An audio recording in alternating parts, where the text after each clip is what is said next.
He was neither wicked nor cruel, but he hungered for the unexpected. The theater did not interest him, yet he attended often, hoping for the outbreak of a fire. He went to the fair at Nuri to see if perhaps one of the menagerie animals might go wild and mangle its trainer. Once he even visited the bull-ring, but its calculated bloodshed was mundane, too controlled. Meaningless suffering revolted him. He craved the thrill of sudden catastrophe. Then, after 10 years of waiting, fire indeed ravaged the Opera Comique one night when he was there. He escaped uninjured, but soon afterwards he saw the celebrated lion-tamer, Frederick, torn to pieces by his cats. The madman was only a few feet away from the cage when it happened. He lost interest in wild beast shows and the theater and fell into a deep depression. But then one morning he saw a garish poster, one of many that covered the walls of Paris. Against a blue background, a peculiar slanted track descended, curled itself into a circular loop, and then plummeted straight down. The top of the billboard depicted a tiny cyclist about to dare the dangerous route. The newspapers ran a story, explaining that the cyclist intended to ride down just such a track. "When I reach the loop," he told reporters, "you will actually see me round it, upside down." The press was invited to inspect the track and the bicycle. "I use no mechanical trickery," the daredevil bragged. "Nothing but precise scientific calculation, that and my ability to keep up my nerve."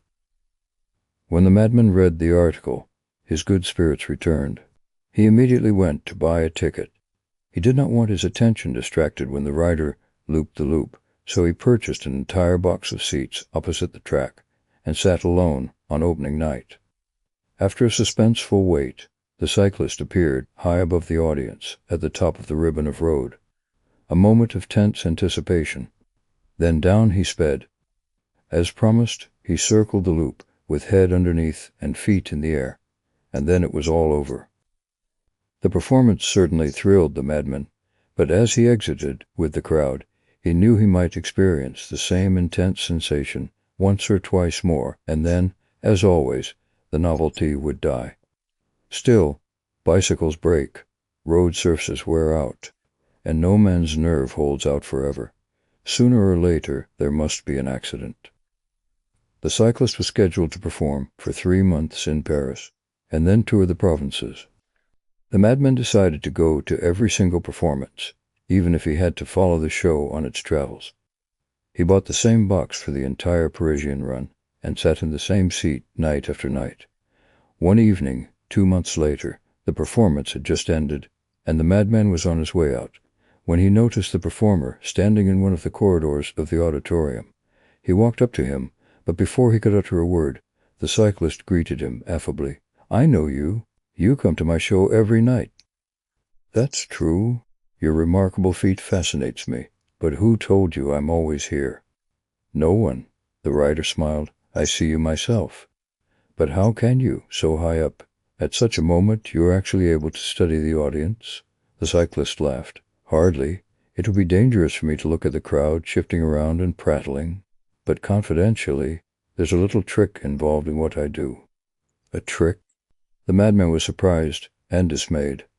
No, I don't mean hopes, but there's something I do which the public is unaware of." The cyclist winked. "This will be our little secret, yes? When I mount my bicycle and grasp the handlebars, I never worry about my own strength and coordination, but the total concentration the ride demands concerns me.